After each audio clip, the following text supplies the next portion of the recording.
ইন্না লিল্লাহি ওয়া ইন্না ইলাইহি রাজিউন। আমাদের কোরআন শিক্ষা বোর্ডের নুরুল ফয়জি সাহেব হুজুর ইন্তেকাল করছেন। আল্লাহ তার যাকে জান্নাতের আল্লাহ বাসুদেব হিসেবে কল করে ইসলামী আন্দোলন বাংলাদেশ প্রেসিডেন্ট সদস্য। ইন্না লিল্লাহি ওয়া ইন্না ইলাইহি রাজিউন। শোনো, আমার ইন্তেকাল হলে আমাকে গোসল দিবা, কাপনে কাপন পরাইবা, কবর খনন করবা, কিন্তু আমার জানাজার নামাজ দিবা না। হাজর কি বলেন, আপনার জানাজার অপেক্ষা করতে হবে। আমার জানাজার নামাজ পড়াবার জন্য কিছু কন্ডিশন আছে, শর্ত আছে। কি কন্ডিশন, শর্ত? হযরত বলে আমার জানাজার নামাজে যে ইমামতি করবে তার কোনোদিন 5 ওয়াক্ত নামাজ তাকবীরের সময় ফৌত হয় না, এমন ব্যক্তি আমি আমার জানাজার নামাজের ইমামতি করব। দ্বিতীয় শর্ত, আসরের ফরজের আগে 4 রাকাত সুন্নতে মুআক্কাদা আছে। এই সুন্নত মুআক্কাদা সুন্নাত, এই সুন্নাত যেদিন থেকে পড়া শুরু করেছে কোনোদিন কামাই দেয় না। 3 নম্বর শর্ত, আমার জানাজার নামে ইমামতি করবে ওই ব্যক্তি যে কোনোদিন তাহাজ্জুদের নামাজ কাজা করে না। কয়টা শর্ত হইল? 3টা। 4 নম্বর, আমার জানাজার ইমামতি করবে ওই ব্যক্তি যে কোনোদিন চোখের দ্বারা বেগানা মহিলার দিকে তাকায় না। আলহামদুলিল্লাহি রাব্বিল আলামিন والصلاة والسلام على سيد الأنبياء والمرسلين وعلى آله وأصحابه أجمعين. اللهم صل على سيدنا ونبينا وشفيعنا وحبيبنا ومولانا محمد صلى الله عليه وعلى آله وأصحابه وبارك وسلم. আল্লাহ রাসূল ইরশাদ করেন, আমার উম্মতের মধ্যে যে যত বেশি আমার প্রতি দুরূদ শরীফ পাঠ করবে কিয়ামতের ময়দানে সে তত বেশি আমি রাসূলের কাছে থাকবে। পর্দানিশী মা ও বোনেরা, আজ মাহফিলকে কেন্দ্র করে যেই মজমা, কেনা বেচার মজমা হয়েছে, এই প্যান্ডেলের মধ্যে সেই লোকগুলো সামাই হবে না। এই দেশে 100 জন মানুষের মধ্যে 92 জন মুসলমান, অর্থাৎ 92 জন মুসলমান সকলেই এই মজলিসে এসে কোরআন হাদিসের বয়ান শোনা একান্ত জরুরি বা একান্ত কর্তব্য।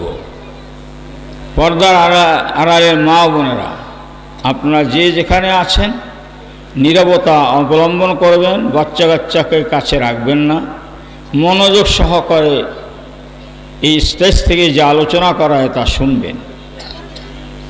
আমাদের বর্তমান ইমানের এত কমতি যে আল্লাহ এবং আল্লাহ রসুলের কথা যখন বলা হয় তখন মানুষ দোকানে বসে থাকে, অন্য কাজে লিপ্ত থাকে, চায়ের আড্ডার মধ্যে আছে, টেলিভিশনের সামনে বসা আছে। আর এখন যে আমি আসার সময় যে দোকানপাট দেখলাম, মুসলমানের ছেলে মেয়েরা এবং মুরব্বীরাও সেখানে আছে। তো এই ওয়াজ মাহফিল দেওয়া হয়েছে কিসের জন্য? এটা তো তামাশা না যে শুনলে শুনলাম, না শুনলে না শুনলাম। কিয়ামতের ময়দানে এলাকার প্রত্যেকটি মুসলমান যদি তারা এই মাহফিলে এসে বসে আমলের নিয়তে না শুনে, তো তারা প্রশ্নের সম্মুখীন হবে। আল্লাহর সামনে, আল্লাহর আদালতে জবাব দিতে হবে। কেন তুমি দিনের কথা শোনার জন্য তোমার কাছেই গেছে, আহ্বান করে তুমি মেলার বাজারে দোকানে দোকানে ঘুরো, বাচ্চাদেরকে মজা কিনে দাও, অথচ তুমি মাঠে বসতেছ। আল্লাহ রসুল বলেন, যেই মজলিসে কোরআন হাদিস দ্বীনের আলোচনা করা হয় এটা সাধারণ মজলিস না, আল্লাহ রসুল এটা জান্নাতের বাগান। জান্নাতের বাগানে কি জান্নাতীরা আসবে না জাহান্নামীরা আসবে? জান্নাতীরা আসবে, বসবে। আলোচনা ব্যাখ্যা করলে অনেক, বিবেকমান তাদের কাছে এই কথাটা এত স্পষ্ট যে হায় জান্নাতের বাগান ওখানে, অথচ আমি এখনো বাজার, দুনিয়ার মধ্যে সবচেয়ে খারাপ জিনিস হয়েছে বাজার। বাজার থেকে নিকৃষ্ট আর কোনো জায়গা নাই। এই নিকৃষ্ট জায়গায় মানুষের বেশি চলাফেরা, জরুরত আছে বাজারের, কিন্তু সেই জন্য মূল্যবান সময় সেখানে ব্যয় করা যাবে না। প্রয়োজন এটা মিটার সাথে সাথে আবার আসল কাজে লাগতে হবে।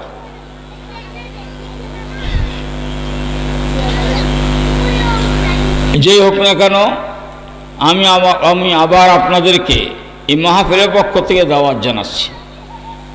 মুসলমান ভাইরা যারা মাহফিলে ওই বাজারে আসেন, মেলায় আসেন, আপনাদের পায়ে হাত রেখে বলতেছি মেহেরবানি করে আপনারা এই জান্নাতের বাগানে আসেন।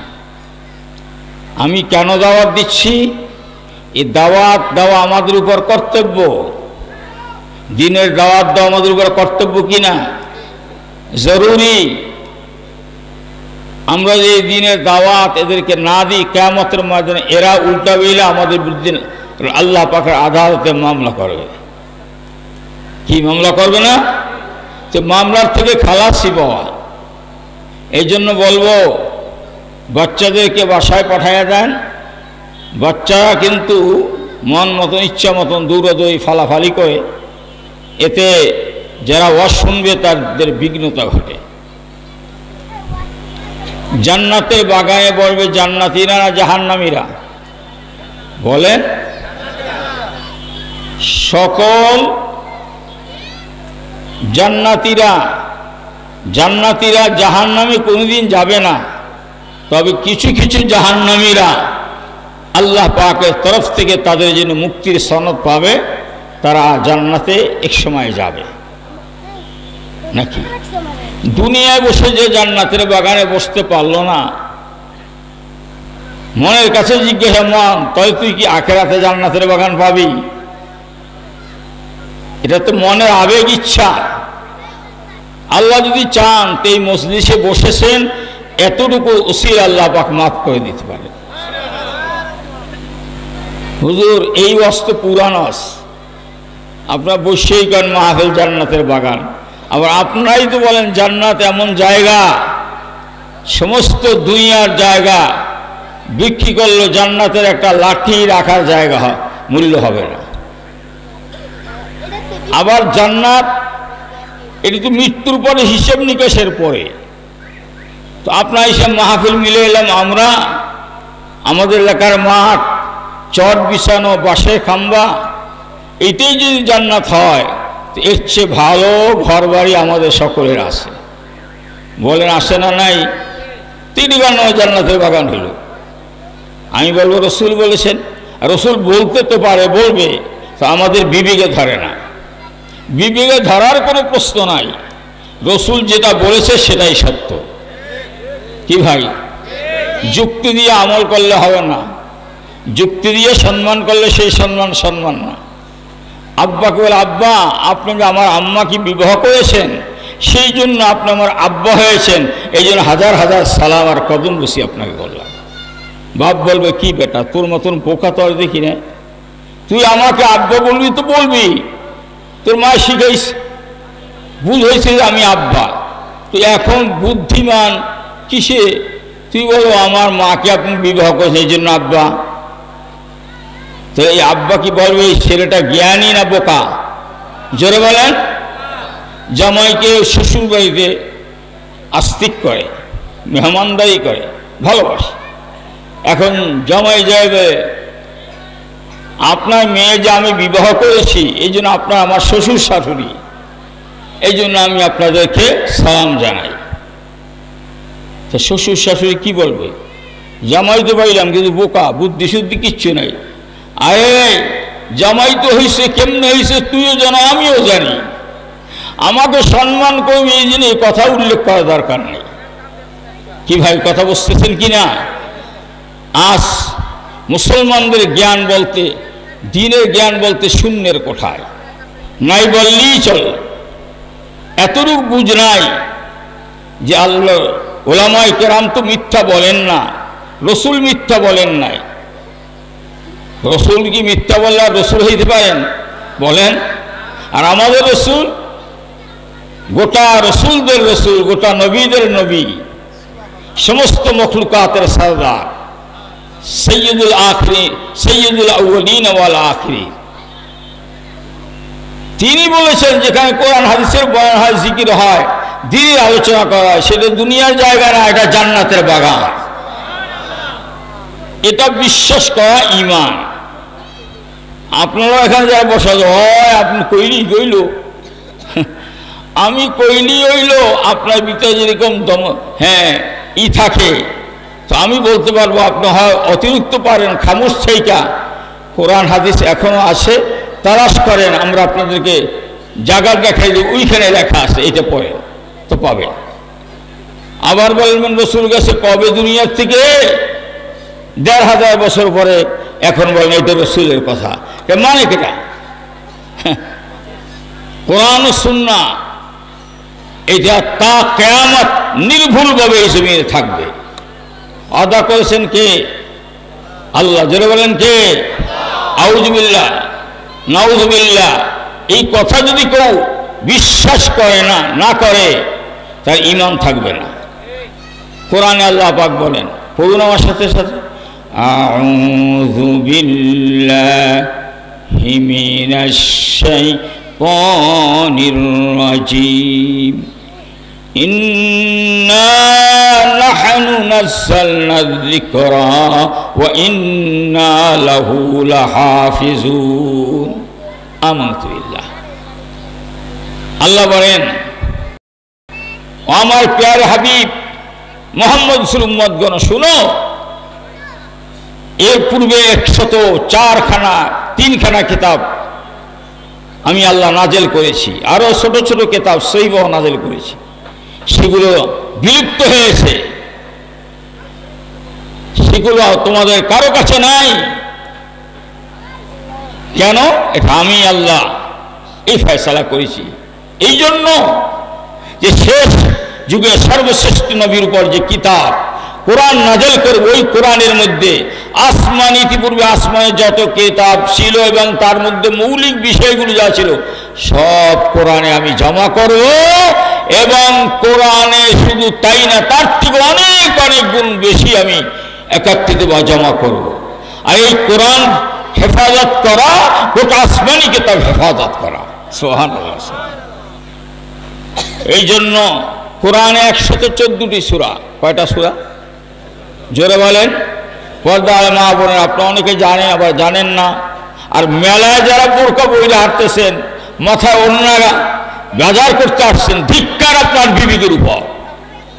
আপনি একটি ঘরের আদর্শ মেয়ে, ইমানদার, বাজারে অনেক দিন আসবে বাজার, কালো বাজারে পাবেন, আজ যা বাজারে পাবেন কালকে সেইটা বাজার নাই। এই হুমড়ি খাইয়ে কেন বলছেন? শয়তান আপনাদের পিছনে পরামর্শ দিয়া বাজারে ঘুরাইয়া আপনার নামটা জাহান্নামীদের লিস্টিভুক্ত করে দিবে। আর যারা এখানে আসবে তাদের নাম হবে কি গান? জান্নাতের খাতায় লিস্টিভুক্ত। তো কোরআন আল্লাহ হেফাজত করতে বলছেন, অর্থাৎ কোরআনের শব্দ, বাক্য, তার অর্থ সম্পূর্ণ আল্লাহ পাক সংরক্ষণ করবেন। আর কোরআনের পর হাদিস হচ্ছে কোরআনের ব্যাখ্যা, রাসূলের হাদিস আর সুন্নাহ। এটা বাদ দিয়ে কেউ কোরআন শরীফ বুঝবে না, বোঝানো সম্ভব না। আতর, আপনার স্বামী আপনাকে, আমি মহিলাকে সম্বোধন করতেছি, আপনার স্বামী আপনাকে একটা আতরের শিশি দিয়েছে, এটা সংরক্ষণ করো। তো সংরক্ষণ যদি করতে হয়, শুধু আতর সংরক্ষণ করবে না, আতরের ডাব্বা বা শিশিটা, আতর দানি এলাও হেফাজত করবে না, না শুধু আতর? বলেন, আতর তো হেফাজত করতে হলে ডাব্বা থাকতেই হবে। আল্লাহ বলে আমি কোরআনকে সংরক্ষণ করব, তার মানে কোরআনের ব্যাখ্যা বিশ্লেষণ আমি রসুলের দ্বারা করাইছি, সেটাও সংরক্ষিত হবে। আজ যারা কোরআন মানে হাদিস মানে না, প্রকৃতপক্ষে তারা কোরআনই মানে না, একদল এই বাংলাদেশেও আছে। তারা নাম শিক্ষিত নামে অশিক্ষিত, জ্ঞানীর নামে মূর্খ। এই কোরআনের উপর চ্যালেঞ্জ আজও আছে। পৃথিবীর কেউ এই কোরআনে কারিমের সামনে একটি আয়াত পেশ করতে পারেনি, একটি বাক্য পেশ করতে পারেনি, আর পারবেও না। মানুষ অনেক কিছু আবিষ্কার করেছে। আপনারা দেখেন, যারা নিয়মিত খবর দেখেন, এখন বলে বিজ্ঞানদের এই যন্ত্রপাতি নিয়ে যারা পরীক্ষা নিরীক্ষা করতেছে, এরা বলে জাহান্নামের কুয়ো হয়েছে কত লক্ষ কোটি কোটি মাইল দূরে। এই পৃথিবীর মতন কয়েক লক্ষ পৃথিবী যদি সেখানে ফেলে দেওয়া হয়, সেই গর্ত বন্ধ হবে না, আগুন তার ভিতর আছে। জাহান্নাম হচ্ছে সপ্ত জমিনের নিচ, সিজ্জিন। বৈজ্ঞানিকেরা এখানে খনন করেছে, চীন খনন করতে করতে এমন জায়গায় বাধাগ্রস্ত হয়েছে, সম্ভব না আর নিচে যাওয়া। অনেকে বলছে সেখান থেকে চিৎকারের আওয়াজ আসতেছে।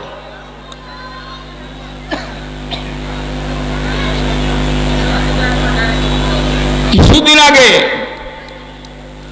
নাসা বলতেছে, আমরা লক্ষ্য করলাম আমাদের যন্ত্রে এটাই প্রমাণিত হয়েছে, গুনগুন গুনগুন আওয়াজ, সম্মিলিত অগণিত মানুষ যদি একাত্ম হয়ে কোনো কিছু পড়ে, সেটা একটা যে আওয়াজ আমাদের, সেটা আমাদের কাছে প্রমাণিত হয়েছে। এর দ্বারা তারা বলে প্রথম আসমানে সিজদারত অবস্থায় যে ফেরেশতারা আছে, তারা মাওলার জিকিরে মশগুল, তারই আওয়াজ আমরা শুনেছি। আমাদের দেশের মানুষ মাতৃভাষায় মূর্খ, দিনের বিষয়ে তো আরো মূর্খ। তো আমরা জান্নাতের বাগানে বসে আমরা খুশি না বেজার? গাজীপুর থেকে গাড়ি ছেড়ে যায় ঢাকা, তো গাজীপুরে চৌরাস্তা হোক বা যে স্টেশনে বলছে ঢাকা ঢাকা ঢাকা ঢাকা, বলে না? ময়মনসিংহ থেকে গাড়ি ছেড়ে আসে ঢাকা, তো ময়মনসিংহ বাস টার্মিনালে বলতেছে এই ঢাকা ছেড়ে যায়, ঢাকা ঢাকা ঢাকা। এক যুবক বলছে কি বলো, এটা তো ময়মনসিংহ, তুই ঢাকা ঢাকা করো কা? এটা তো গাজীপুর, তুই ঢাকা ঢাকা বলো কা? বলে বুঝো না, তুই তো বোকা। টিকিট কেটে যদি আমার গাড়িতে উঠতে পারো, কয়েক ঘন্টার ব্যবধানে বাংলাদেশের রাজধানী তোমাকে ঢাকা পৌঁছানো হবে। কি কথা তো এইটাই বলছি নাকি? ময়মনসিংহ বলছি, তার মাই বুঝো না, ঢাকা ঢাকা। এই টার্মিনাল থেকে যদি তুমি ঢাকার টিকিট কাটতে পারো, কয়েক ঘন্টার ব্যবধানে তোমাকে বাংলাদেশের রাজধানী ঢাকা পৌঁছানো হবে। কি কথা বুঝতেছেন? আল্লাহ রাসূল বলছে এটা জান্নাতের বাগান। তার অর্থ তুমি এখানে আসবে, বসবে, ধীর স্থির ভাবে কোরআন ও হাদিসের আলোচনা শুনে তোমার আত্মার মধ্যে যদি প্রভাব হয় আল্লাহর থেকে না, আল্লাহর কাছে নাফরমানি থেকে তুমি ক্ষমা চাইলা, নেক কাজ করার জন্য পাক্কা ওয়াদা করলা, আল্লাহ পাক তোমার আমার দিলের দিকে তাকায় আসে।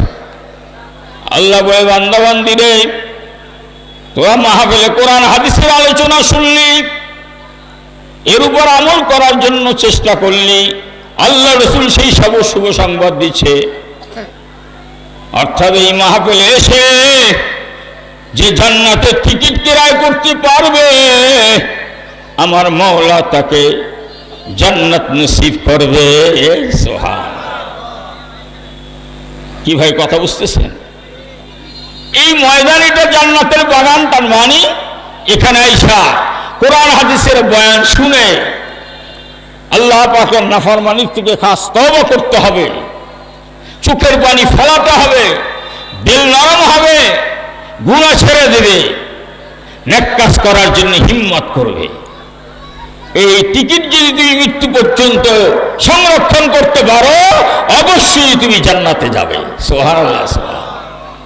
দুনিয়ার কথা তোমার যদি বুঝে আসে, আখেরাতটা বুঝবা না, আখেরাত তো তোমার বুঝতে হবে নাকি ভাই?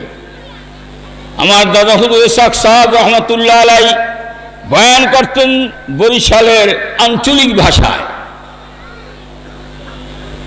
এমন আঞ্চলিক ভাষা এর থেকে আর নিম্নমানের বাংলার হইতে পারে না। কিতাবের অনেক জায়গা আছে, তার কিতাব পড়ে দেখবেন, 27খানা কিতাবের গাছ। বাবা তোমার নাম রাখছে বাবা আব্দুর রহমান, পাশে একটা হিন্দু তার নাম রাখছে হরিচরণ। আজান যখন হয় হরিচরণ মসজিদে যায় না। ও বাবা আব্দুর রহমান তুমি আজান দিয়ে মসজিদে যাও না। হরিচরণ গান বাজনা থিয়েটার বুক নিয়ে সিনেমায় যায়। ও বাবা আব্দুর রহমান তুমিও গান বাজনা থিয়েটার বুক নিয়ে সিনেমায় যাও। হরিচরণ সুদ খায় ঘুষ খায় হারাম খায়। আব্দুর রহমান তুমি সুদ খাও ঘুষ খাও হারাম খাও। এবার তুমি বলো হরিচরণের জন্য যদি জাহান্নাম হয়, ও বাবা আব্দুর রহমান তোমার জায়গা হবে কোথায়? কি কথা বুঝছেন? বুঝছেন? অস্ত এটাই করতো, এই অস করলে ময়দান থরথর করে কে উঠত, কলবের মধ্যে ধাক্কা মারত। আফসোস, কথা তো সত্য। আজকাল গোটা মুসলিম পরিবার কাফের মুশরিক বেঈমানদের পরিবারে পরিণত হয়েছে। এদেশে 92 জন মুসলমান, তার সন্তানেরাও তো মুসলমান। একবার কি ভেবে চিন্তে দেখেছেন যে কোটি কোটি মুসলমানের সন্তান বাংলাদেশে থাইকা মুসলমানের ঘরে জন্ম নিয়ে তারা বিশুদ্ধ কোরআন পড়তে পারে না?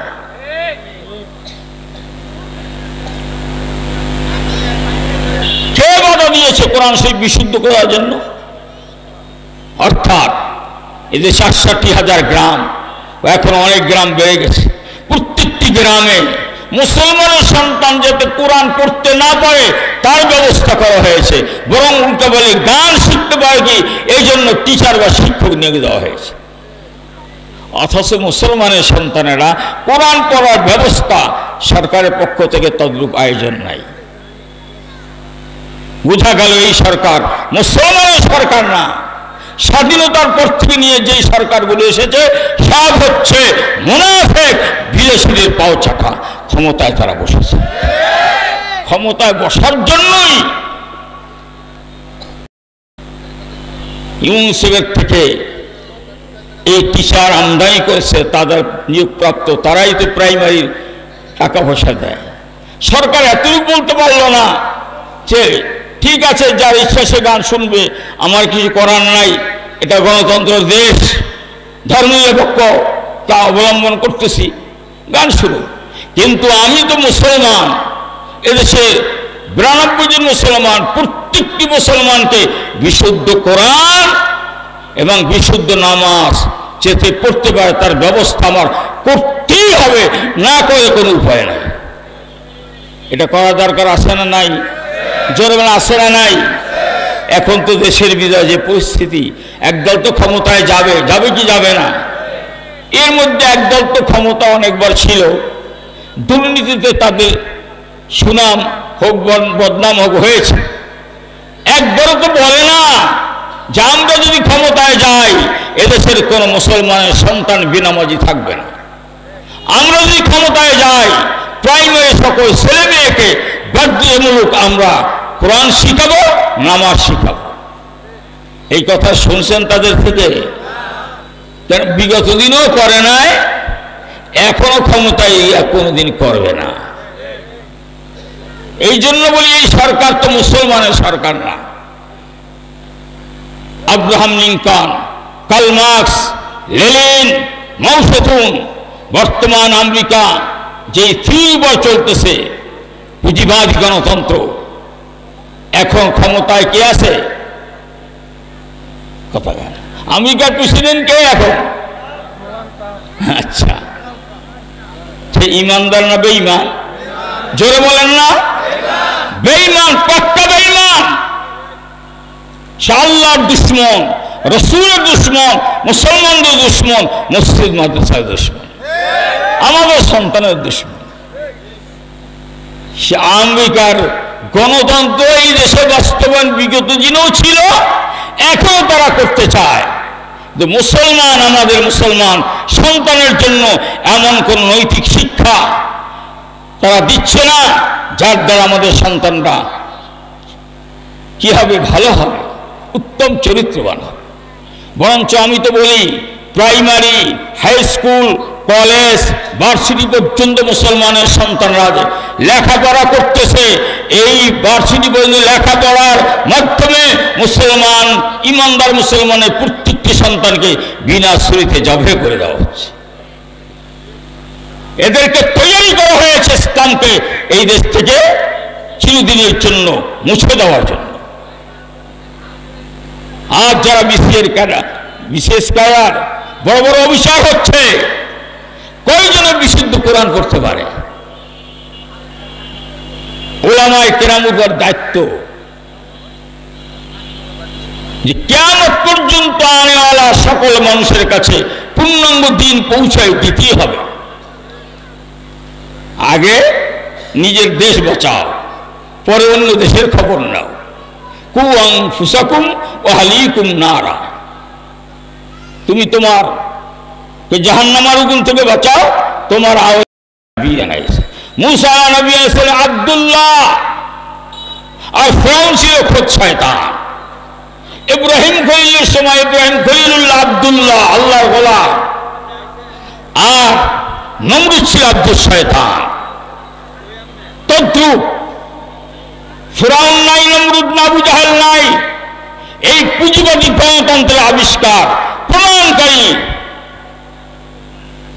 আব্রাহাম লিঙ্কন ওই সময় শয়তান ছিল। এভাবে কার্ল মার্কস শয়তান, লেনিন শয়তান, মাও সেতুং শয়তান। ওদের আইন যারা মানিয়া সমাজে চলে, চাই ব্যক্তি জীবনে, পারিবারিক জীবনে, সামাজিক জীবনে, রাষ্ট্রীয় জীবনে, ওরাও হচ্ছে সেই শয়তানের গোলাম, আব্দুল শয়তান। কি আমার কথা বুঝেন না? অস্ত আগে করতাম, এরকম পরিষ্কার করতাম না। তা কেন? ফাসাদ হয়, মারামারি হয়। আপনি বলতেছেন হ্যাঁ, যদি আমেরিকার প্রেসিডেন্ট কে, হ্যাঁ, ট্রাম্প, সে যদি আব্দুল শয়তান হয়, আল্লাহর আইনের সামনে আব্রাহাম লিঙ্কনের আইন মানিয়া চালাইয়া যদি আব্দুল শয়তান হয়, তো এই দেশে জিয়াউর রহমান, এরপর শেখ মুজিবুর রহমান, এর আগে যারা যারা প্রেসিডেন্ট ছিল, তারা সেই শয়তানের আইন মাইনা তারাও হচ্ছিল আব্দুল শয়তান। আর এই দেশে শয়তানের আইন রাষ্ট্রীয়ভাবে বাস্তবায়ন করতে গিয়ে তারা হয়েছে খলিফাতুল শয়তান। উলামায়ে কেরাম, পীর মাশায়েখ, কোরআন ও হাদিসের আলোকে আমরা নিজে আল্লাহর গোলামি করি। আব্দুল্লাহ, এই দেশের গোটা 92 জন মুসলমানকে ঐক্যবদ্ধ হই, তোমরাও হও আব্দুল্লাহ। আর আমি আব্দুল্লাহ, শুধু আমি আব্দুল্লাহ না, আল্লাহর আইন এই জমিনে বাস্তবায়ন করার জন্য সময়, মাল আর জানের কোরবানি দেওয়ার জন্য আমি 24 ঘন্টা প্রস্তুত। আমি খলিফাতুল্লাহ। আর তোমরা গণতন্ত্র প্রতিষ্ঠিত করার জন্য দিন নাই রাত নাই, মেম্বার থেকে, চেয়ারম্যান থেকে, এমপি থেকে, মিনিস্টার থেকে যা কিছু তোমরা জালিয়াতি করতেছো, চুরি ডাকাতি বাটপারি, আর যা কিছু তুমি বিদেশে প্রচার করতেছো, তোমরা নিজেরাও আব্দুল শয়তান আর খলিফাতুল শয়তান। এখন এই দুই দলের সাথে বাদাবাদি হবে কি হবে না? কালে হুজুর, এরাও তো মুসলমান। মুসলমান কাকে বলে?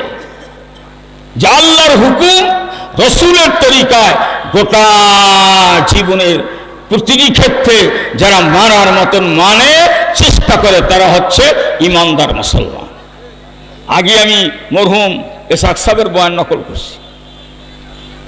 মুসলমানের ঘরে জন্ম নিলে মুসলমান হয় না, নাম রাখলে মুসলমান হয় না, 14 গোষ্ঠী মুসলমান হলে সে মুসলমান হয় না। মুসলমান কাকে বলে? যে ইমানদার এবং নেক আমল যে করে, তাকে বলে মুসলমান। আপনি জন্মগ্রহণ করিয়ে মুসলমান হয়ে যাইবেন। তো নূহ আলাইহিস সালামের বংশে তার উল্লেখযোগ্য সন্তান কি ছিল বলেন? শোনেন না, নূহ আলাইহিস সালাম ডুবে তার শয়তানকে, তার আওলাদকে ডাকছে কেনান। তো কেনান শয়তান, যেহেতু আব্দুল শয়তান, ওই শয়তানের গোলামি করে, নবীর কথা সন্তান হইয়াও সে নবীর কথা মানে না। এখন সময় আসছে, দেশ বাঁচাও, জাতিকে বাঁচাও, মুসলমানের প্রত্যেকটি সন্তানকে বাঁচাবার জন্য আজ আমরা চেষ্টা করব। এই চেষ্টার জন্য আমার শায়খ মুর্শিদ পীর সাহেব চরমনাই রহমাতুল্লাহ বলেছেন, এটা অস্ত্র শস্ত্র দিয়ে যুদ্ধ করিয়া পারবা না। যদি করতে হয় এদেশে ৬৮,০০০ গ্রামে ৬৮,০০০ দুর্গ নির্মাণ করো, সেনানিবাস নির্মাণ করো। এই দুর্গ আর সেনানিবাস আর কিছু না, আদর্শ কোরআনী মাদ্রাসা। এই মাদ্রাসায় যারা লেখাপড়া করবে, এই আসে জহুরের পর থেকে শুনেছেন, ছোট্ট ছোট্ট বাচ্চারা, মাসুম বাচ্চারা আল্লাহ চেয়েছে, রসুল চেয়েছে, আল্লাহর কোরআন পড়ে, আল্লাহর সামনে দাঁড়ায়, আল্লাহকে রুকু দেয়, সিজদা দেয়। এবার এই বাচ্চা কোনো নামাজ ফরজ হয় নাই, শরীয়তের হুকুম তার উপর লাগে নাই, আল্লাহর গোলামি করার জন্য তারা প্রস্তুত হয়ে গেছে। সুবহানাল্লাহ বলেন না? এরা কি হবে? আব্দুল্লাহ। কি হবে ধরে বলেন? আব্দুল্লাহ। বড় হইয়া এই দেশে ইসলামী হুকুমত প্রতিষ্ঠিতের জন্য চেষ্টা করবে, এরা হবে খলিফাতুল্লাহ। আল্লাহ আব্দুল্লাহর অভাব নাই। কুত্তা আব্দুল্লাহ, শুয়ার আব্দুল্লাহ, গাদা আব্দুল্লাহ, হায়ওয়ান আব্দুল্লাহ, যেহেতু আল্লাহ গোলাম। কি শুয়ার কার কথা মানে? আল্লাহর কথা মানে। কুত্তা কার কথা মানে? এই বেলাদের তৈরি করছে, তারা আব্দুল্লাহ। কিন্তু আল্লাহ পাক মানুষকে যে আব্দিয়াতের মাকাম, গোলামিয়াতের মাকাম দিয়েছে, এটা শুয়ার গাধার মতো না। এটা দিয়ে আল্লাহ রসুল সর্বোচ্চ মাকাম।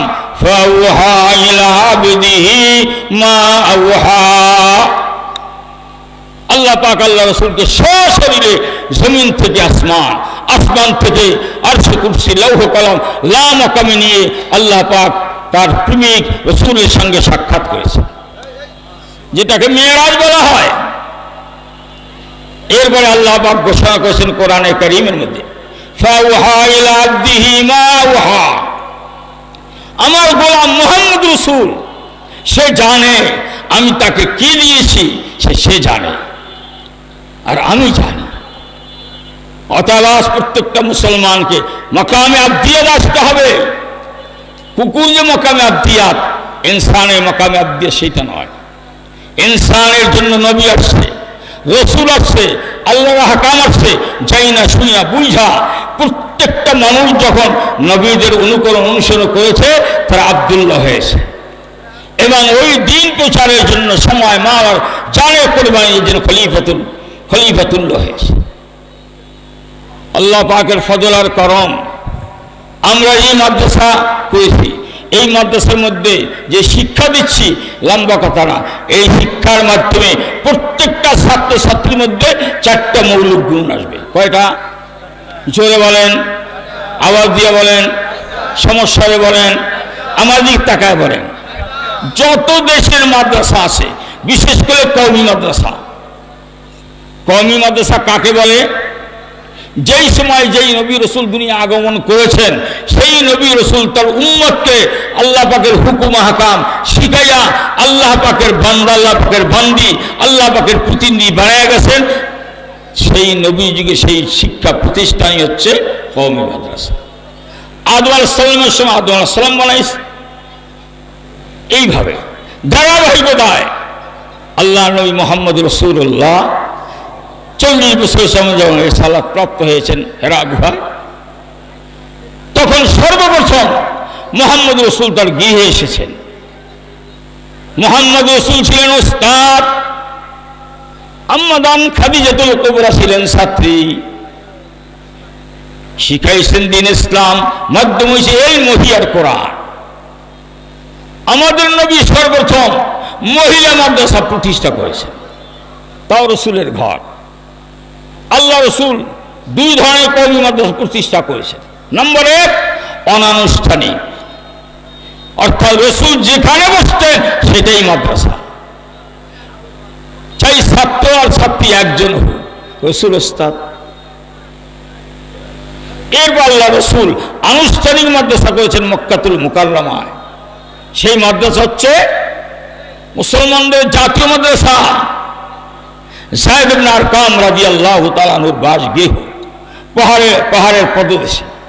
মুহাম্মদ রাসূল ওস্তাদ, সাহাবা সাহাবিয়াগণ, ছাত্রছাত্রী শিখাইছেন দ্বীন ইসলাম, মাধ্যম হয়েছে কোরআনুল কারীম।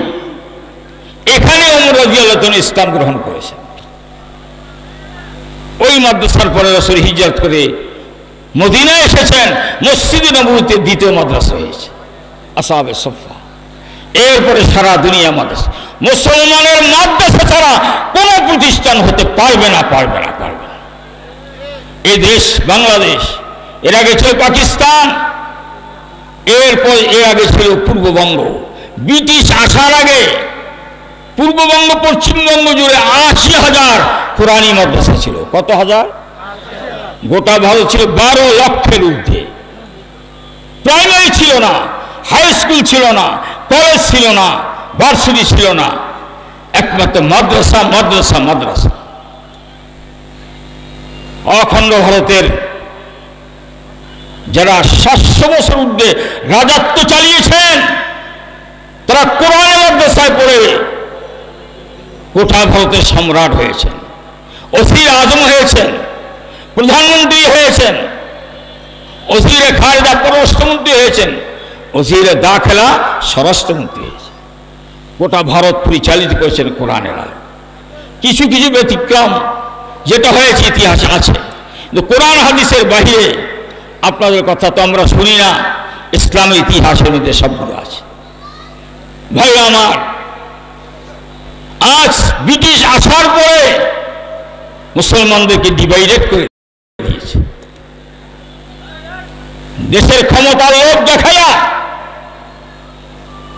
সালে বলে করে কৌশলে মুসলমানদেরকে অন্যদিকে ধাবিত করে আজকাল মুসলমানদের মধ্যে বিভক্ত।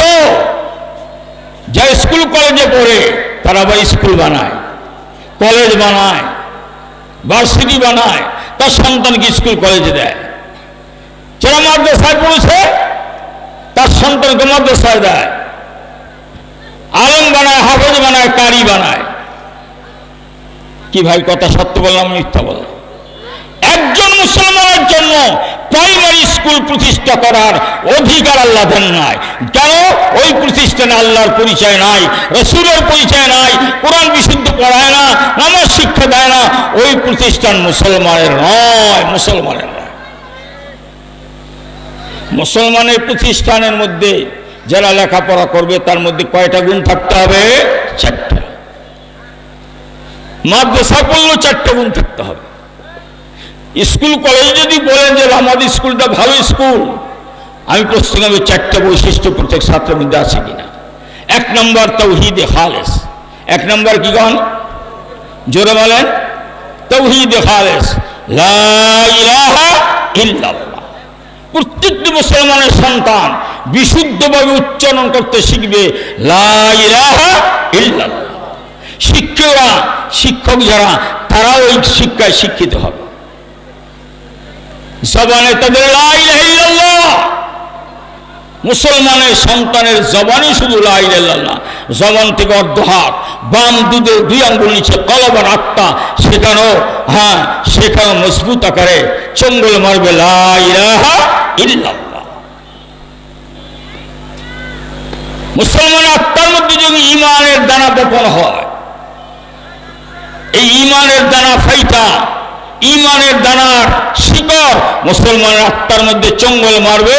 তার কাণ্ড শাখা প্রশাখা জমিন থেকে আসমান, আসমান থেকে আরশ আজিম, আরশ আজিম থেকে লামাকাম পৌঁছে যাবে। এই শিক্ষা যেই মাদ্রাসায় দেয় সেটা মুসলমানের মাদ্রাসা। আর এই শিক্ষা যেখানে দেওয়া হয় না সেটা মুসলমানের মাদ্রাসা নয়, ধান্দার মাদ্রাসা, পেট নীতি আর পকেট নীতির মাদ্রাসা, দুনিয়ায় খাওয়া পড়ার জন্য মাদ্রাসা। এটাকে ওলামায়ে কেরাম অনুমতি দেয়। আগে মুসলমান হও, পরে এইসব করা যদি ভালো লাগে করিও, কিন্তু সাবধান, আলেমদের সাথে পরামর্শ করো। কোটি কোটি মুসলমানের সন্তান কলেমা হারা। লক্ষ্য করুন, সারা বাংলাদেশে primary, high school, college, varsity আছে না নাই? কোটি কোটি মুসলমানের সন্তান সেখানে আছে না নাই? অথচ লা ইলাহা ইল্লাল্লাহ পড়তে পারে না। আপনি বলবেন ভুল বলতেছেন হুজুর, আমার ছেলে কলেজে পড়ে, স্কুলে পড়ে, লা ইলাহা ইল্লাল্লাহ। আমি বলি সেটা স্কুলের অবদান না, এটা উলামায়ে কেরামের অবদান। আপনি উলামায়ে কেরামদের শিখাইছেন ছোটবেলা, আপনার বাচ্চাকে দিয়ে শিখাইছেন, মাদ্রাসায় পড়াইছে অল্প স্বল্প, যাও হোক, এটা উলামায়ে কেরামের অবদান, এটা প্রাইমারি স্কুলের টিচারদের অবদান না। তা তো গানের প্রশিক্ষণ দেয়, বাজনার প্রশিক্ষণ দেয়, এমন কোন গুণা নাই যেই গুণার বাস্তব training primary, high school, college, varsity দেওয়া হয় না। খোদার কসম, কোন বাপের বেড়া থাকলে দেয়। কেমনে গান গাইতে হবে, কেমনে নাচতে হবে, আর কেমনে যৌবনী সুরসুরি দিতে হবে, মিথ্যা কেমনে বলতে হবে, বলাতে হবে, সুৎখোর ঘুষখোর।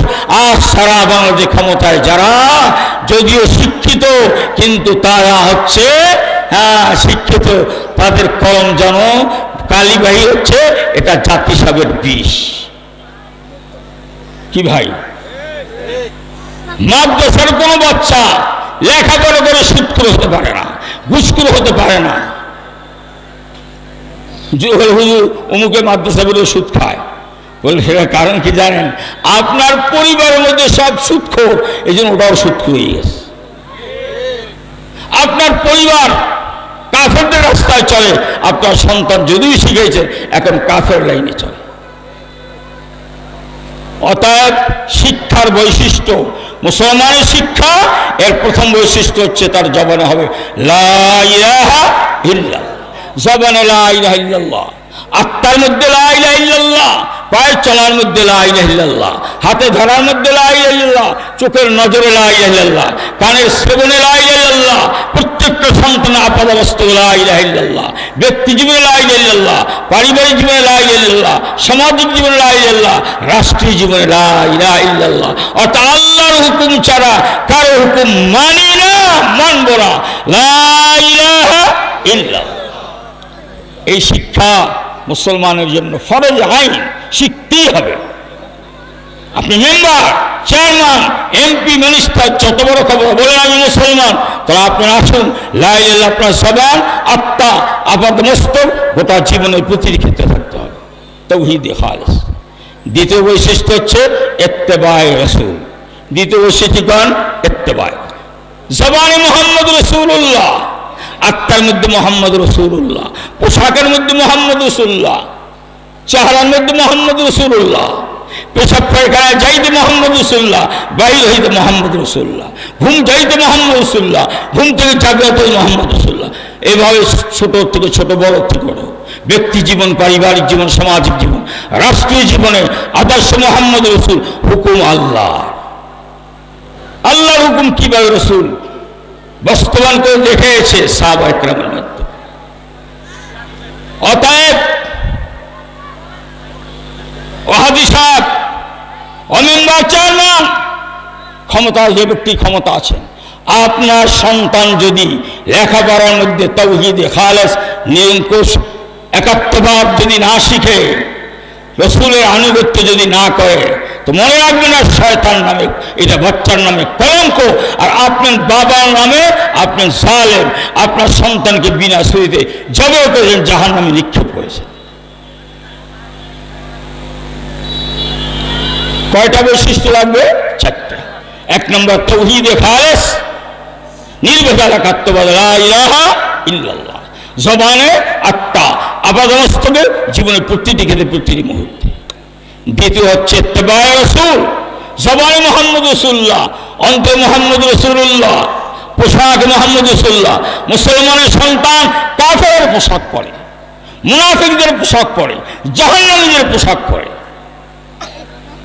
এটা যদি যেই আলেম না পায়, সে আলেম হচ্ছে আলেম জগতের কলঙ্ক। ইত্তেবায়ে রাসূল, খানার মধ্যে ইত্তেবায়ে রাসূল। আপনি বড় লোক, বাম হাতে খান, বাম হাতে পান করেন, বাম হাতে দেন, বাম হাতে নেন, এটা আপনার শয়তানের চরিত্র। আল্লাহ রসুলের চরিত্র, ডান হাতে খেয়েছেন, ডান হাতে নিয়েছেন, ডান হাতে নিয়েছেন, ডান হাতে পান করেছেন, এটা রসুলের চরিত্র। তাওহীদ খালেস ইত্তেবায়ে রাসূল, এই যদি তাওহীদ খালেস ইত্তেবায়ে রাসূল গোটা মুসলমানের জবান থেকে অন্তরে জীবনের পুঁথি থেকে মৃত্যুর মুহূর্তে যদি বাস্তবায়ন হয়, তৃতীয় চরিত্র তাআল্লুক মা আল্লাহ, তাদের সম্পর্ক আল্লাহর সাথে। আসুন এখানে আমি বাচ্চাদেরকে পরীক্ষা নেব। আমি যদি বলি তোমার সৃষ্টিকর্তাকে, এই বাচ্চারা কি বলে? আব্বার কথা কইবে না আম্মার কথা কইবে, শুনবে না। আচ্ছা বলো তোমাদের সৃষ্টিকর্তাকে? আব্বা বলো, কে? জোরে বলো না, খুশি। আব্বা বলো, আব্বা না আল্লাহ? আম্মা, দাদা, দাদি, দেখছেন সৃষ্টি করা। আর এখানে তো আল্লাহ বলতে কি আছে সেইটাই মানে না। যখন আল্লাহর জবানে আত্মা হবে লা ইলাহা ইল্লাল্লাহ মুহাম্মাদুর রাসূলুল্লাহ, আল্লাহর সঙ্গে সম্পর্ক। যখন আল্লাহ পাকের সঙ্গে সম্পর্ক হবে, যেভাবে রাসূলের সাহাবীরা ছিলেন, মুহাম্মদ রাসূল উস্তাদ, সাহাবা সাহাবীগণ ছাত্রছাত্রী, শিখাইছেন দ্বীন ইসলাম, মাধ্যম ছিল কোরআন শরীফ। তাদের মধ্যে প্রথম বৈশিষ্ট্য হয়েছে লা ইলাহা ইল্লাল্লাহ, তাওহীদে খালেস। গোটা সাহাবায়ে কেরামের মধ্যে লা ইলাহা ইল্লাল্লাহ, আত্মার মধ্যে লা ইলাহা ইল্লাল্লাহ, আপাদমস্তকে লা ইলাহা ইল্লাল্লাহ। দ্বিতীয় ইত্তেবায়ে রাসূল, গোটা সাহাবায়ে কেরামের চেহারায় মুহাম্মদ রাসূলুল্লাহ, পোশাক পরতে মুহাম্মদ রাসূলুল্লাহ, পোশাক খুলতে মুহাম্মদ রাসূলুল্লাহ, ঘুম যাইতে মুহাম্মদ রাসূলুল্লাহ, ঘুম থেকে জাগ্রত মুহাম্মদ। গোটা সাহাবায়ে কেরামের মধ্যে এই চারটা মৌলিক গুণ হয়েছিল ইত্তেবায়ে রাসূল। এখন আল্লাহ পাক এদেরকে তাআল্লুক মা আল্লাহ, আল্লাহ পাক ইয়া রাসূল আপনার সাহাবায়ে কেরামকে আপনি শিক্ষা প্রশিক্ষণ দিয়েছেন, ডানে বামে সামনে পিছনে যত সাহাবী আছে, আমি আল্লাহ তাদের উপর রাজি আর খুশি। রাদিয়াল্লাহু তাআলা আনহুম ওয়া রাদু আন, আমিও তাদের উপর খুশি, তারাও আমার উপর খুশি। এরপরে চতুর্থ বৈশিষ্ট্য হবে এদেরকে আল্লাহ পাক ইসলামের ঝান্ডা দিবেন। কিয়ামত পর্যন্ত আনেওয়ালা ইসলামকে বিজয় করার জন্য সময়ের কোরবানি, মালের কোরবানি, জানের কোরবানি দিয়ে আল্লাহ পাকের নৈকট্যতা অর্জন করবে। আজ এই শতাব্দীতে আপনাদের সামনে প্রমাণ, আফগানিস্তান প্রাইমারি নাই, হাই স্কুল নাই, কলেজ নাই, ভার্সিটি নাই, সব কওমি মাদ্রাসা। পৃথিবীর বড় শক্তিকে তাদের সামনে মাথা নত করতে তারা বাধ্য করেছে, আল্লাহ পাক করাইছে। অনেক কাল হুজুর তাহলে আফগানিস্তান বানাইতে চান, তো উদাহরণ দিছি, যদি আল্লাহ নিয়ামত দেয় তো পাইবেন, নিয়ামত তো সস্তা না। তারা আমেরিকা রাশিয়ার বিরুদ্ধে কিভাবে যুদ্ধ করেছে, এখন দেশ সোনায় সোহাগা, খনিজ সম্পদ তার মালিকও তারা, উপরে নিচে সব জায়গায় সম্পদ আর সম্পদ। এখন আমেরিকার সাথে টেক্কা লাগায়, অর্থনীতি বলে আমাদের অর্থনীতি আমেরিকার থেকে বেড়ে যাবে ইনশাআল্লাহ। তো আমরা কেন পিছিয়ে? ভাইরা আমার, বড় বড় দল, কিসের দল? গণতন্ত্রের দল, সমাজতন্ত্রের দল। গণতন্ত্রের প্রবক্তা শয়তান, আল্লাহর দুশমন, রাসূলের দুশমন। তারপরে চীন রাশিয়া যেই নীতিতে চলতেছে, সেটা তো আমার দেশে না। আমরা একটা দেশের সঙ্গে ব্যবসা বাণিজ্য করবো বলে, কিন্তু ঈমানকে বিক্রি করে নয়, আমাদের কলিজার টুকরা সন্তানকে জবে করে নয়। আমরা মুসলমানিত্ব টিকাবো, তারপরে এই জমিনের মধ্যে টিকে থাকবো। যদি ঈমান রক্ষা করতে হয়ে শাহাদাত বরণ করতে হয়, তাতে আমরা রাজি আছি না নাই? জোরে বলেন। এই জন্য আমি বলবো, এই দেশে যত দল আছে সব গোড়ায় মুসলমান। কারণ আওয়ামী লীগের মুসলমান ছিল না, বলেন? বিএনপির মধ্যে মুসলমান আছে না?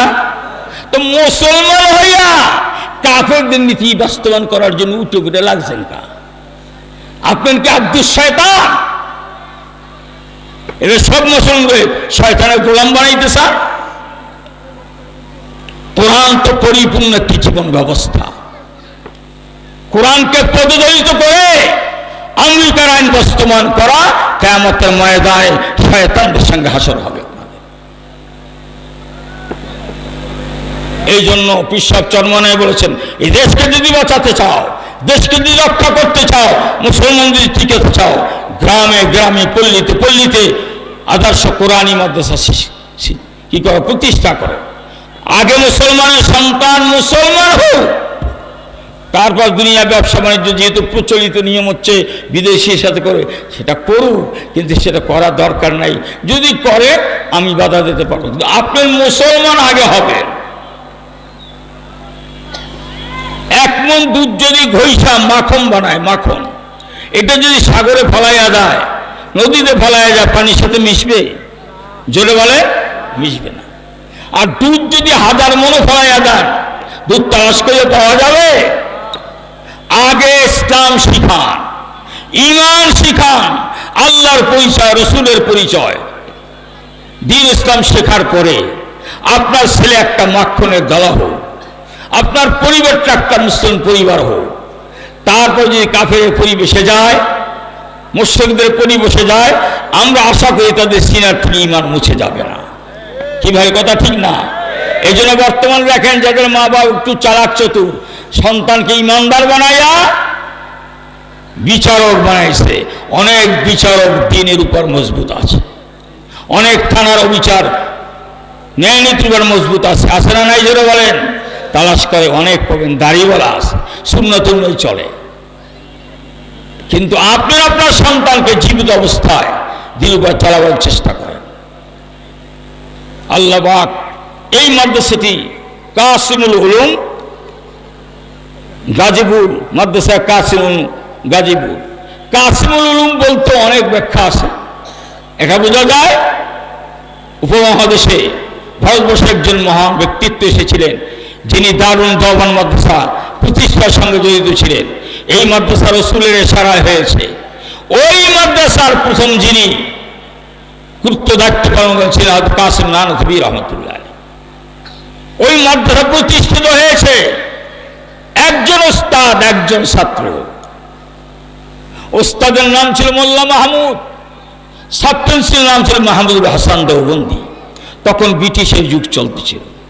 এই মাহমুদুল হাসান দেওবন্দ মাদ্রাসা পড়ার পরে ব্রিটিশের সঙ্গে যুদ্ধ, রেশমি রুমাল আন্দোলন, গোটা ভারতের হিন্দুরা নিজের সুযোগ সুবিধার জন্য ব্রিটিশের পাও চাটত। কিন্তু মুসলমান যখন ব্রিটিশের বিরুদ্ধে মজবুত হয়েছে, তখন ভারতে হিন্দুরাও অনেকে আসছে। হিন্দুরা যারা রাজনীতিবিদ, আপনি বলবেন গান্ধীজি, জওহরলাল নেহরু, এরা মাহমুদুল হাসান মুসলমানদের পায়ের নিচে থাইকা তারপর রাজনীতি শিখেছে। ইতিহাস এখনো ভারতের ইতিহাসে লেখা আছে। ভারতের স্বাধীনতার পক্ষে মুসলমানদের কোরবানি, এটা কোনোদিন অস্বীকার করা যাবে না।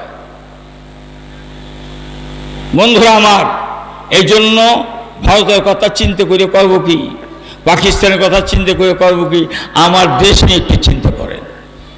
দেশের পার্বত্য অঞ্চলগুলো গ্রাস করার জন্য শত্রু বাহিনী আমাদের দুশ্মনের মাধ্যমে মদত পেয়া তারা শক্তিশালী হচ্ছে।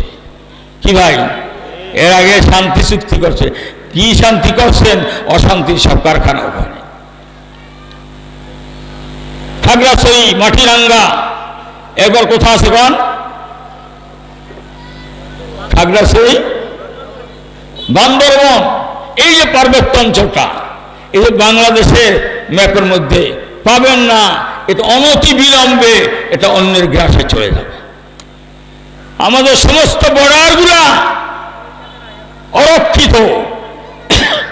খ্রিস্টান মিশনারিদের বিভিন্ন প্রপাগান্ডার দ্বারা, কাদিয়ানির দ্বারা, বিভিন্ন আহলে কোরআন দ্বারা, আরো অনেক বদভ্রষ্ট দলের দ্বারা আমাদের মুসলমানের সন্তানদেরকে তারা খ্রিস্টান বানাচ্ছে, বিধর্মী বানাচ্ছে। আমরা যদি বাধা দিই, সংঘর্ষ হবে, মারামারি হবে, রক্তপাত হবে। এটা ঘটছে কিনা?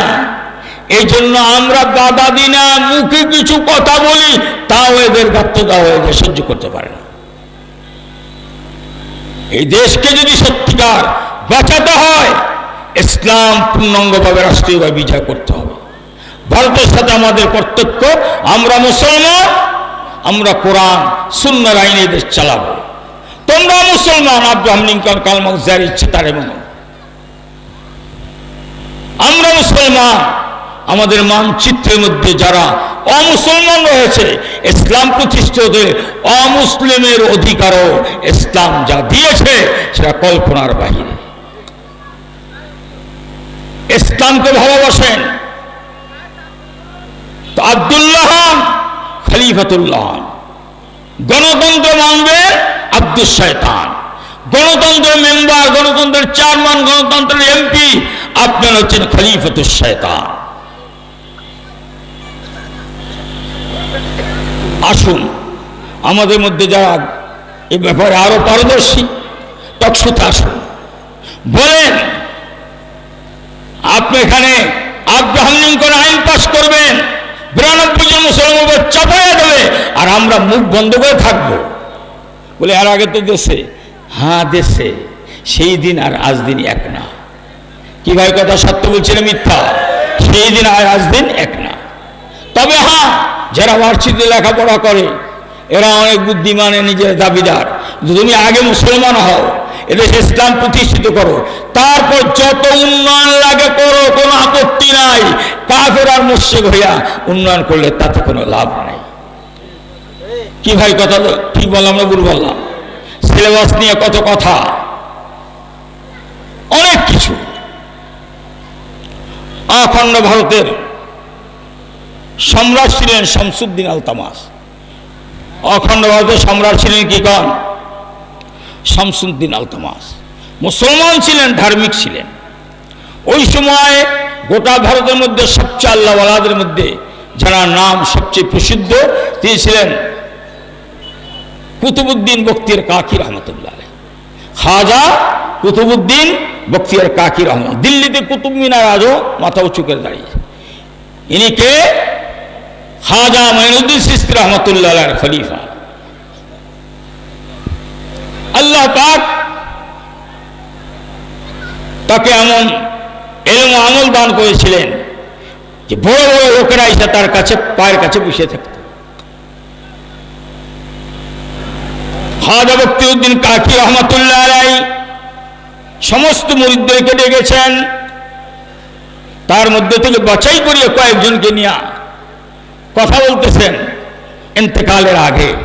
শোনো, আমার ইন্তেকাল হলে আমাকে গোসল দিবা, কাপনে কাপন পরাইবা, কবর খনন করবা, কিন্তু আমার জানাজার নামাজ দিবা না। হাজর কি বলেন? আপনার জানাজার অপেক্ষা করতে হবে। আমার জানাজার নামাজ পড়াবার জন্য কিছু কন্ডিশন আছে, শর্ত আছে। কি কন্ডিশন, শর্ত? হযরত বলে আমার জানাজার নামাজের যে ইমামতি করবে তার কোনোদিন 5 ওয়াক্ত নামাজ তাকবীরের সময় ফৌত হয় না, এমন ব্যক্তি আমি আমার জানাজার নামাজের ইমামতি করব। দ্বিতীয় শর্ত, আসরের ফরজের আগে 4 রাকাত সুন্নতে মুআক্কাদা আছে। এই সুন্নত মুআক্কাদা সুন্নাত, এই সুন্নাত যেদিন থেকে পড়া শুরু করেছে কোনোদিন কামাই দেয় না। 3 নম্বর শর্ত, আমার জানাজার নামে ইমামতি করবে ওই ব্যক্তি যে কোনোদিন তাহাজ্জুদের নামাজ কাজা করে না। কয়টা শর্ত হইল? 3টা। 4 নম্বর, আমার জানাজার ইমামতি করবে ওই ব্যক্তি যে কোনোদিন চোখের দ্বারা বেগানা মহিলার দিকে তাকায় না। খাজা কুতুবউদ্দিন বখতিয়ার কাকি রহমত ইন্তেকাল, গোসল হয়েছে, কাফন হয়েছে, কবর খনন করা হয়েছে, জানাজার অপেক্ষা। দিল্লি শহর লোকে করেন খাজার জানাজার নামাজ কখন অনুষ্ঠিত হবে? ওই ইমাম না আসা পর্যন্ত ইমামকে ওই হুকুমতের তরফ থেকে 4টা নাম হয়েছে। তো দেখতেছে 1 2 3 4 ওলা আলেম ওলামা পীর মাশায়েখ তালাশ করে দেখে, হিসেব মিলিয়ে দেখে একটা পাওয়া যায়, বাকি 3টার মধ্যে আমার সন্দেহ আছে। 2টা পাওয়া যায়, একসঙ্গে 4টা পারতেছি না, পরিপূর্ণ 4টে নাই। জোহরের নামাজ শেষ, এরপর আসরের নামাজের জামাত হয়েছে। মানুষ তো লোকরণ্য হয়রান, কখন খাদার জানাজা হয়। অখণ্ড ভারতের সম্রাট শামসুদ্দিন আল তামাস জনতার উদ্দেশ্যে হাত উঁচু করে বলে, চোখের পানি ছেড়ে বলে, আমি মনে করেছিলাম আমার গোপন বেদ একমাত্র আল্লাহ জানবে, আর কেউ জানবে না। হ্যাঁ খাজা, তোমার হাতে হাত দিয়ে আমি বয়াত হওয়ার পরে ঈমান আমলের মজবুতের জন্য তুমি যেভাবে চেষ্টা করেছি, আলহামদুলিল্লাহ তোমার কাছে খাস তওবা করার পরে অখণ্ড ভারতের সম্রাট আমি, কিন্তু 5 ওয়াক্ত নামাজ তাকবীরের সঙ্গে কোনোদিন কাজা হয় না। দ্বিতীয় শর্ত, তরিকতের সবক নিয়েছি, আসরের ফরজের আগে 4 রাকাত সুন্নাত নিয়মিত পড়েছি, কোনোদিন আমার কাজা হয় না।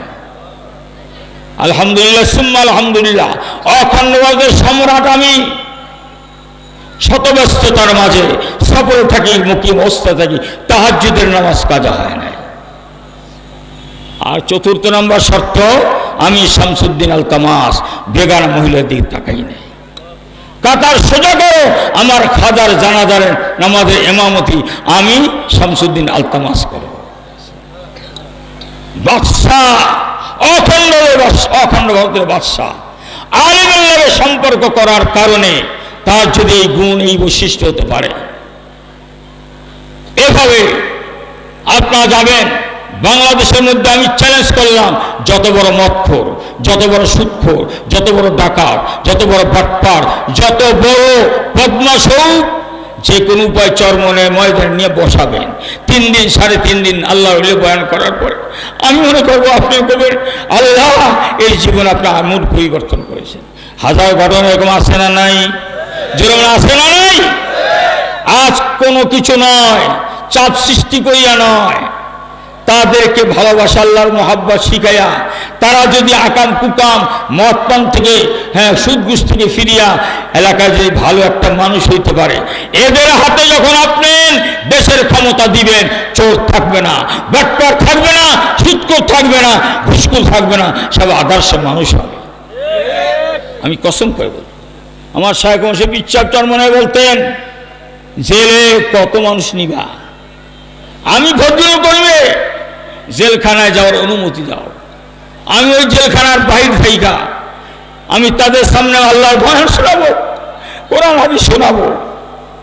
যারা ডাকাত হয়েছে, খুন খারাপি করেছে, তারা জেলখান থেকে আল্লাহর ওলি হয়ে বাহির হয়। যে আলেমের পরশে এসে খারাপ মানুষ ভালো হয়, সে আলেমের কাছে যদি একটা ওয়ার্ড দাও, ইউনিয়ন দাও, একটা এলাকা দাও, সেখানে শান্তি বিরাজ করবে, অশান্তি থাকবে না। আপনি বিশ্বাস হলে আসেন, যদি বিশ্বাস না হয় তো আপনার পথে আপনি, আমাদের পথে আমি। রাস্তা 2টা, একটা সিরাতাল মুস্তাকিম জান্নাত পর্যন্ত গেছে, একটা সিরাতাদ দাল্লিন জাহান্নামে গেছে। মুসলমান সিরাতাল মুস্তাকিমে থাকতে হবে, জান্নাতে যাইতে হবে। আর যারা কাফের, মুশরিক, বেঈমান, মুনাফিক, আমাদের এই মুসলিম দেশগুলোর মধ্যে আফগানিস্তান ছাড়া যত অধিকাংশ হচ্ছে মুনাফিক। মুসলমানের নাম করা এদের ক্ষমতা, অধিকাংশ কি কর মুনাফিক। এই মেম্বাররাও সেই পথে, মন্ত্রী সেই পথে। ভাইরা আমার, এই জন্য আপনাদের কাছে আপিল এবং দরখাস্ত, আমরা এই সরকারের কাছে চেয়েছি, আজ থেকে মুসলমানের কোনো সন্তান যেন বিশুদ্ধ কোরআন না পড়িয়া থাকে না। অর্থাৎ প্রত্যেকটি মুসলমানের সন্তানকে বাধ্যতামূলক কোরআন শিখাও এবং নামাজ শিখাও।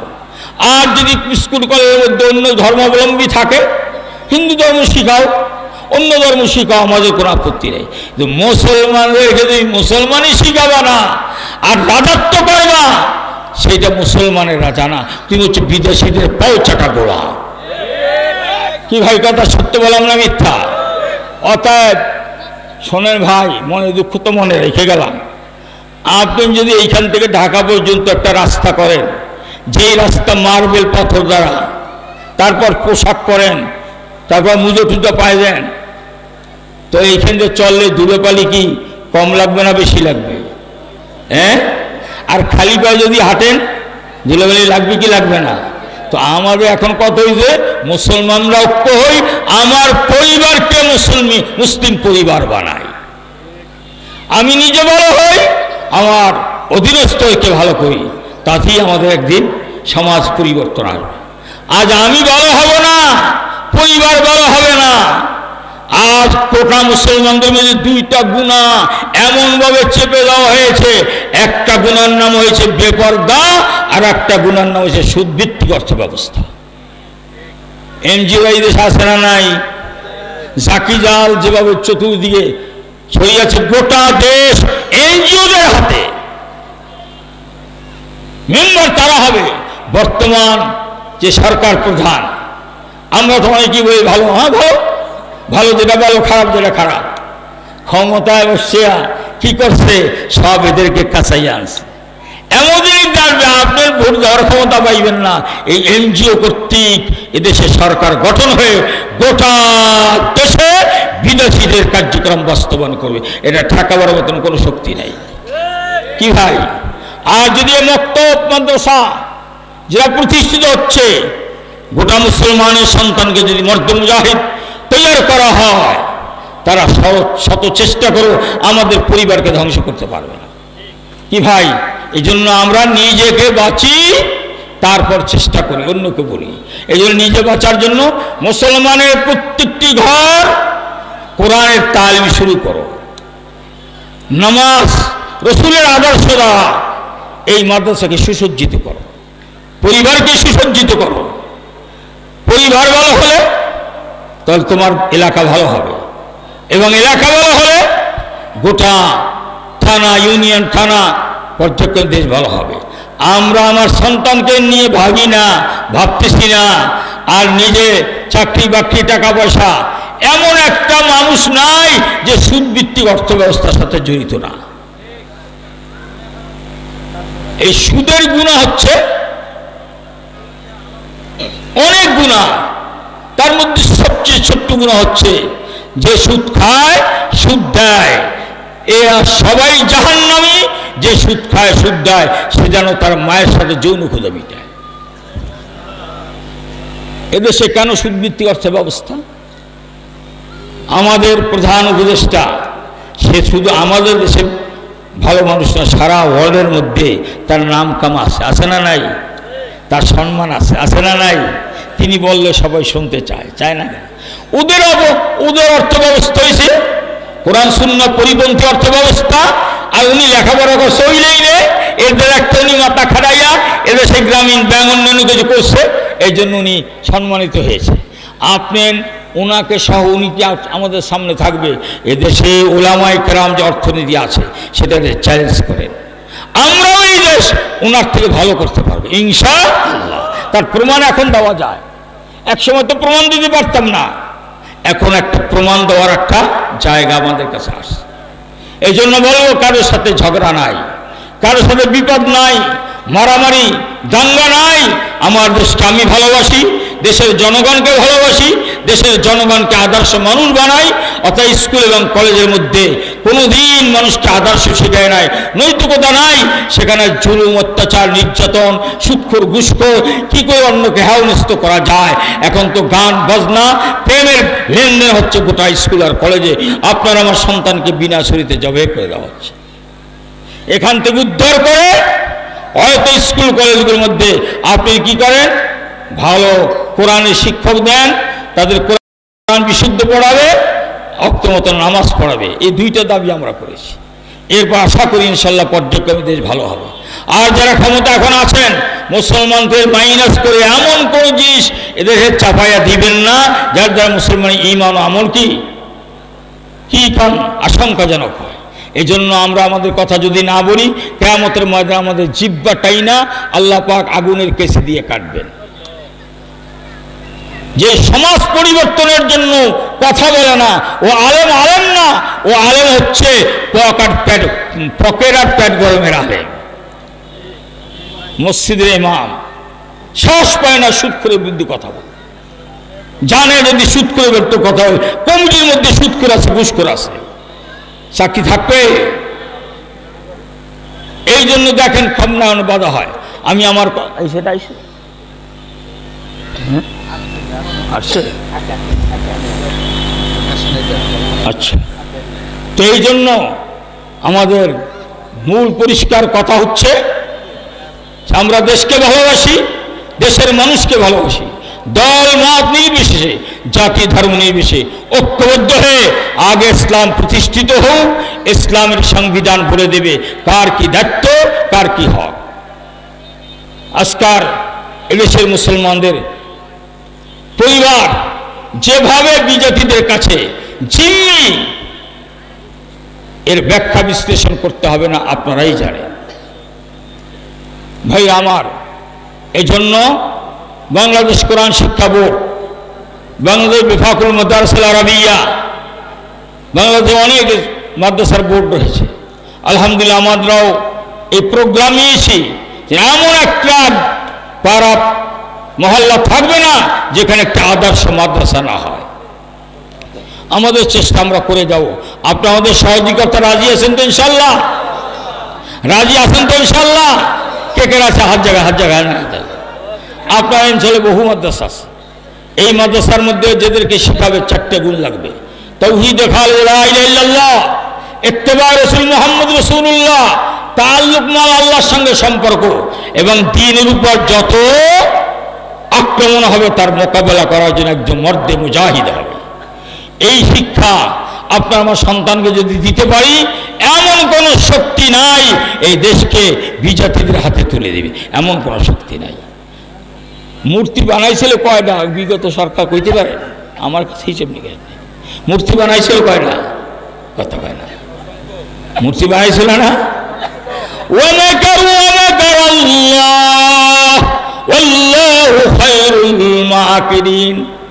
বাবার মূর্তি বানাইয়া বড় বড় মূর্তি দিয়া বুঝলে সব কিছু আল্লাহ করে আসছে বাদশা এমন এক তুফান দিছে যে কখন মূর্তিগুলো ভেঙে চুরমার হয়েছে তার খবর বা ইতিহাস কেউ বলতে পারে না। কি ভাই কথা সত্য বলছে না মিথ্যা? নবী রাসূলদের আগমন ছিল মূর্তিকে ধ্বংস করো, আর এ গায়ে ক্ষমতায় মূর্তি বানায়। এরপর যারা আসতেছে এগো কিছু মূর্তি আছে, আছে না? তোমাদের মূর্তি তোমরা নিজ হাতে ভেঙে দাও, মূর্তি পূজা করো না, মূর্তির সামনে মাথা নত করো না। জন্ম উৎসব, মৃত্যু উৎসব, শোক দিবস, এই দিবসে ব্যস্ত শেষ। দিবস এটা লাগবে না যে মারা গেছে সে জান্নাতি না জাহান্নামী, সেইটা দেখো। বিগত আমলের দ্বারা ভালো আমল করছে না খারাপ আমল। যদি ভালো হয় আমরা আছি, খারাপ হলে দোয়া করো, মাপ চাই, আল্লাহ যেন মাপ করিয়ে দেয়। কিন্তু এই নেতা নেত্রী ওইখানে ফুলের মালা দিয়া অমুকের আদর্শে অমুক সৈনিক, এ কয়দিন বলবা ক্ষমতা এই দেশে কিভাবে পরিবর্তন হয়েছে তোমরা সাক্ষী দেখো, চাক্ষুষ তোমরা দেখো। অতএব হিন্দু ভাইদেরকে বলবো, ইসলাম নামে যে মিশন, আপনাদের ধর্ম নিয়ে আপনারা চিন্তা করেন, কিন্তু অন্য জাতির উপর চাপাচাপি করবেন না। এটা ভারত না, বরং এই দেশের মুসলমান হিন্দুদের আশ্রমগুলো, মূর্তিগুলো সংরক্ষণ করার জন্য এই গণমানুষরা মুসলমানরা চেষ্টা করেছে। এর প্রমাণ আছে না নাই? হিন্দুরা তাদের মা বাবা আত্মীয় স্বজন করুণায় মারা গেছে, ওই শীতে খালি ঢালাই দিয়েছে, আগুন জ্বালাইতে পারে না। ওখান থেকে মুসলমানরা টোকাইয়া মাটি দিছে। হাজার হাজার মুসলমানের কর্মী ছিল। আমরা এই করুণা টরুণা কিছু বুঝি না। এই রোগ ব্যাধি যা হয় ডাক্তার বলে একরকম, আমরা আল্লাহ রসুল শিখে আর শ্বাস রোগ বলতে নাই, শ্বাস রোগ বলতে নাই। এই দেশের যারা আজকাল মুজাহিদ কমিটি শোন না, আমাদের স্বেচ্ছাসেবী মুজাহিদ কমিটি সারা দেশের মধ্যে করোনার সময় এ লাশের গোসল করাইছে, কাপন পরাইছে, জানাজা দিয়ে দাফন করেছে। কি ভাই করছে কিনা? আর আপনারা কোথায় ছিলেন? এদের হিন্দুরা মায়ের কোলে আসেন, খামাখা গায়ের উপর বেড়া বাজাবাজি করিয়েন না। আমাদের অনেক কিছু কথা বলা আছে। এই জন্য আমরা বলতেছি, যার যার অবস্থানে এই বাংলাদেশ সকলের জন্য, মুসলমান অমুসলমান জাতি ধর্ম নির্বিশেষে সকলের অধিকার রাষ্ট্র প্রতিষ্ঠিত করুক, এটা আমরা চাই। এভাবে আমরা ঐক্যবদ্ধ হয়ে দেশের প্রেম প্রীতি ভালোবাসা নিয়ে দেশকে উন্নয়নের পথে দেব। কিন্তু মূর্তি পূজার এদেশে আর চলবে না, মূর্তি পূজার করতে দেওয়া হবে না। যেই মূর্তিগুলো যেখানে আছে ভেঙে চুরমার করো। ছবির ব্যাপারে আছে কথা, ছবি এমনভাবে না হয় যে অনেক জায়গায় আজকে অনেক দল মসজিদে জুতো ভাই দিয়ে ভিক্ষা ছবি দিয়ে মিটিং করে, এও আমরা দেখতেছি। কি ভাই এরকম আছে না নাই? অনেক কথা বলে আমরা শরিয়ার আইন টাইন বুঝি না। ওলামায়ে কেরাম বলে যে শরিয়ত মানে না মুসলমান বলিয়া, সে মুসলমানই না মুরতাদ। কি ভাই কথা সত্য বলছে মিথ্যা? আপনি শরীয়তের আইনিতে বাস্তবায়ন করবেন না, কেন আপনার কুহুই গণতন্ত্র। আপনি বললে আমরা আওয়ামী লীগ বিএনপি করি, আমরা শিখছি ওইটাই করবো, হ্যাঁ ভালো নীতি টিতি করবো, দেশে মানুষের হক মেশে এইটা বলেন। শরিয়া মানি না বললে আপনার ইমান যে কোথায় যায় আপনি জানেন। অনেক বলে আমি মুসলমান না, হিন্দু না, বৌদ্ধ না, কিন্তু আমি করতে পারি না। এই মানবতার ধর্ম আমাদের কুষ্টিয়ায় আছে না নাই? কার নাম কি? ওইটারে যে মুসলমান বলে মানবে সেও তার ইমানের মধ্যে নোকসান আছে। একজন মুসলমান ইমানওয়ালা এই ধরনের পরিবেশে যাইতে পারে না। বরঞ্চ আমরা দাওয়াতের মাধ্যমে বুঝাইয়া শুনিয়া যে এলাকার মধ্যে যারা আছে তাদেরকে ইমানদার বানাবার চেষ্টা করব। আল্লাহ পাক এই মাজারপন্থী যেখানে সিজদা হয়, কবর পূজা হয়, আল্লাহ তাদেরকে হেদায়েত দান করো, পরিপূর্ণ ইমান ইসলামী জন্য থাকতে পারি। আল্লাহ আমার খুব আসে জিকির করেন লা ইলাহা ইল্লাল্লাহ, আরজুরে লা ইলাহা ইল্লাল্লাহ, লা ইলাহা ইল্লাল্লাহ।